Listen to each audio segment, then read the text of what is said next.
जैसे एक पशु की पूंछ होती है, कहा जाता है वो वफादार तो है लेकिन उसकी पूंछ टेढ़ी की टेढ़ी रहती है। उसी तरह से कुछ पाकिस्तान है, इसलिए ऐसे देश पर भरोसा नहीं किया जा सकता जहां माइनॉरिटी तक असुरक्षित है। एक मनुष्य की इच्छाओं को पूरा करने के लिए घटती विदेशी मुद्रा भंडार और बढ़ते कर्ज से पाकिस्तान की अर्थव्यवस्था बर्बादी की कगार पे। ऐसे में पाकिस्तान ने खुद को कर्ज से उबारने के लिए अमेरिका वाशिंगटन में स्थित अपने पुराने दूतावास की इमारत को बेचने का फैसला किया है।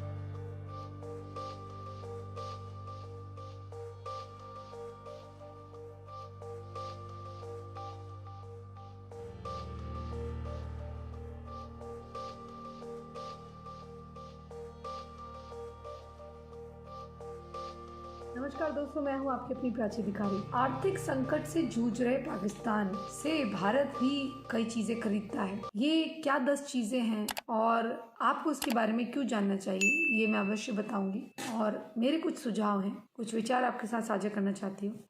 पाकिस्तान आजकल आर्थिक संकट से जूझ रहा है। पाकिस्तान में इकोनॉमिक क्राइसिस चल रहे हैं। अभी इस समय वो अपने सबसे बुरे दौर पे है। घटती विदेशी मुद्रा भंडार और बढ़ते कर्ज से पाकिस्तान की अर्थव्यवस्था बर्बादी की कगार पे आकर खड़ी हो गई है।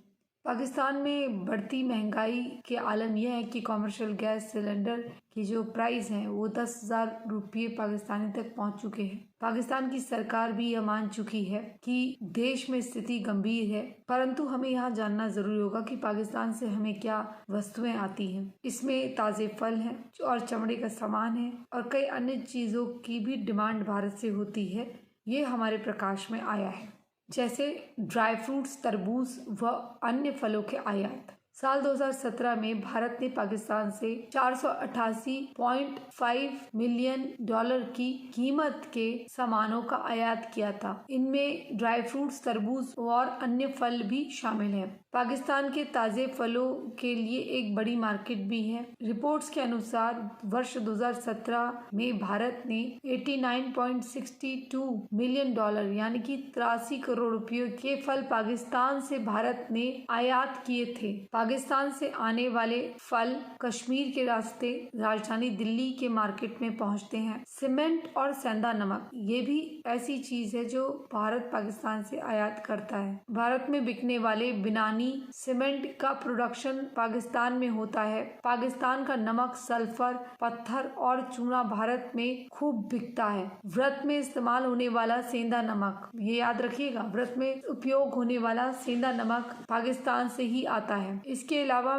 मुल्तानी मिट्टी भी पाकिस्तान से आती है। इसका सौंदर्यकरण में उपयोग होता है। इसके अलावा हमारे चश्मे में होने वाले ऑप्टिकल्स भी बड़ी मात्रा में पाकिस्तान से आते हैं। कुछ मेडिकल उपकरण भी भारत पड़ोसी राज्य से मंगवाता है। भारत बड़ी मात्रा में पाकिस्तान से चमड़े का सामान भी आयात करता है। कॉटन और मेटल कंपाउंड, पाकिस्तान भारत को बड़े पैमाने पर कॉटन एक्सपोर्ट करता है। भारत स्टील भी पाकिस्तान से मंगाता है और तांबा भी बड़ी मात्रा में पड़ोसी देश से मंगवाया जाता है। भारत को गैर कार्बनिक केमिकल्स, मेटल कंपाउंड भी पाकिस्तान एक्सपोर्ट करता है। चीनी से बनने वाले कन्फेक्शनरी संबंधी प्रोडक्ट भी पाकिस्तान से आते हैं।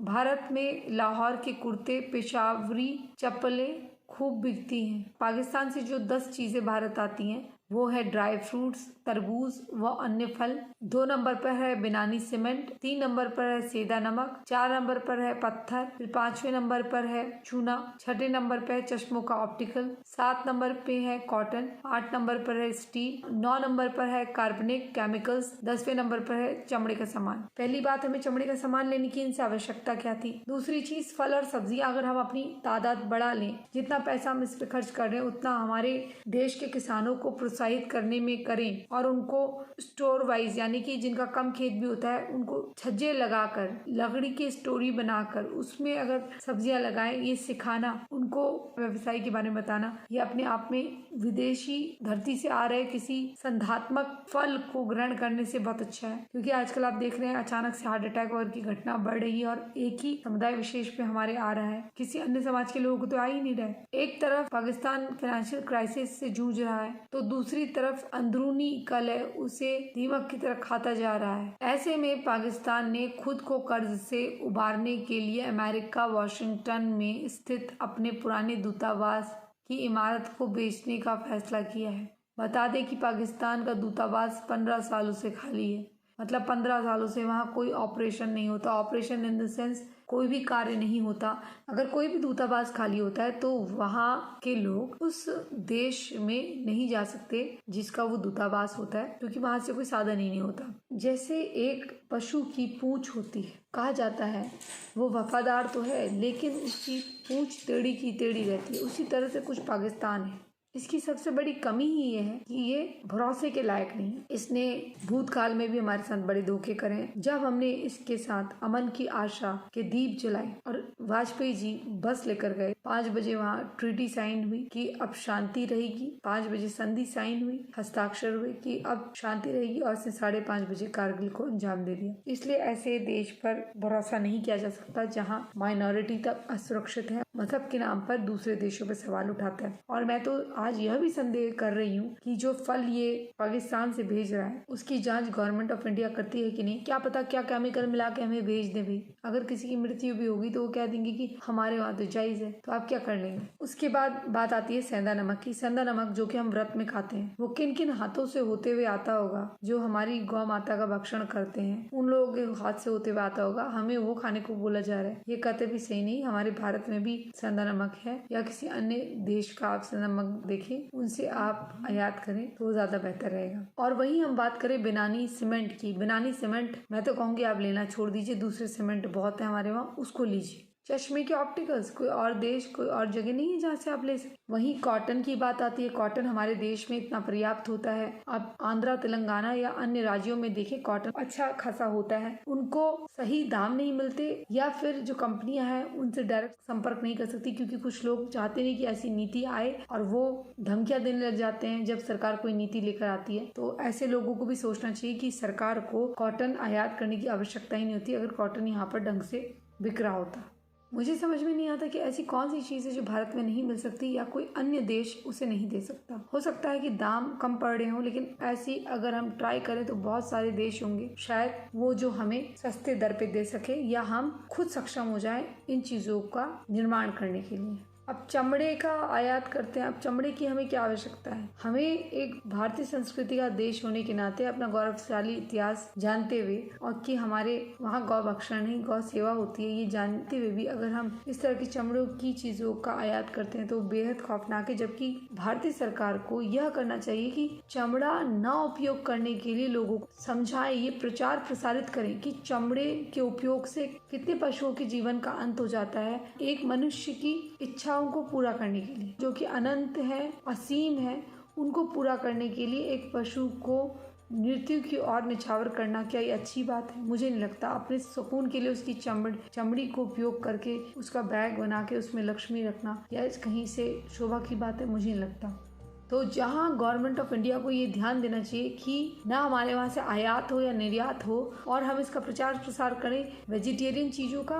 और चलिए कोई नॉनवेज खा भी रहा है तो कम से कम ऐसे कंपैशन वाले पशुओं को नहीं, पक्षियों को नहीं, जो कि हमारी भारतीय संस्कृति में बहुत मायने रखती है। वैसे तो मैं चाहूँगी कि गवर्नमेंट ऑफ इंडिया इसका प्रचार प्रसार करे, और जो देश की गवर्नमेंट जैसी होती है लोग वैसे बनते हैं। अगर गवर्नमेंट ऑफ इंडिया चाहे तो इसका प्रचार प्रसार कर सकती है कि हमें वेजिटेरियन बनना चाहिए, और जो चमड़े का सामान है, बैग्स वगैरह हैं, किसी इंडियन बड़ी ब्रांड को बताकर या इंटरनेशनल ब्रांड को बताकर समझाकर कि वह लेदर लुक्स के जो कि सस्ती दरों में मिल जाएंगे वो, या और जहां तक कोशिश हो कपड़े से बने हुए बैग्स का उपयोग किया जाए या शनील से बने हुए बैग्स का, तो शायद इससे समाज में एक बदलाव आता, जो पशु पक्षियों के प्रति जागरूकता है वो फैलती और लोग उन्हें भी जीने देते और उनके प्राणों की रक्षा करते। क्या मनुष्य के रूप में जन्म लेने पर हमारी कुछ समाज के प्रति, पशु पक्षियों वनस्पति के प्रति उत्तरदायित्व नहीं है? और पाकिस्तान जैसे मुल्क से ये सब लेना आवश्यक है। सोचिए, व्रत में उपयोग होने वाला सेंधा नमक, मुझे लगता है सही है। हमारे भारत में भी कुछ जगह पर्याप्त होता होगा, वहाँ से हम ले सकते हैं। और बिनानी सीमेंट के बारे में मुझे अभी तक नहीं पता था, लेकिन पहली बार पता चला, इसलिए जहाँ तक हो सके इस सीमेंट का भी उपयोग कम करें।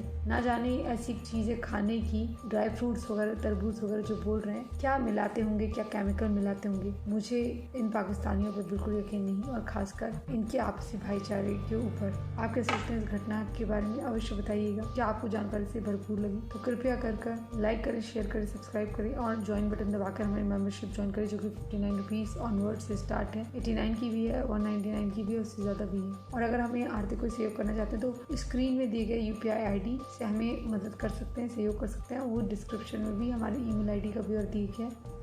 डिस्क्रिप्शन के माध्यम से आप हमारी UPI ID, फ़ोन पे, गूगल पे के द्वारा आप हमारा सहयोग कर सकते हैं। जो दर्शक बाहर से हमें देख रहे हैं वो पेपाल और पेट्रियन के माध्यम से हमारा सहयोग कर सकते हैं। अगर आपके आसपास कोई घटना हो रही है, उसका ब्यौरा आप हमें देना चाहते हैं, हमारे ईमेल एड्रेस पर लिख सकते हैं, जो आपको स्क्रीन पे भी फ्लैश होगा और आपको डिस्क्रिप्शन बॉक्स में मिल जाएगा। अगर आप नहीं चाहते हैं आपका नाम दिया जाए तो हम उसे गुप्त रखेंगे। दोस्तों, इस वीडियो को अवश्य लाइक कर दीजिएगा, शेयर कर दीजिए, सब्सक्राइब कर दीजिएगा। और साथ ही अगर आप हमारी रीच बढ़ाने के लिए मदद करना चाहते हैं तो कृपया सुपर थैंक्स के माध्यम से भी आप हमें कर सकते हैं। समूचे विश्व में भगवा लगाए, समूचा विश्व सनातन जय सनातन का शत्रु इसका बीज नाश हो जाए। जय भवानी, जय शिवाजी, जय जय एकलिंग जी महाराज। हर हर महादेव, हर हर महादेव, हर महादेव।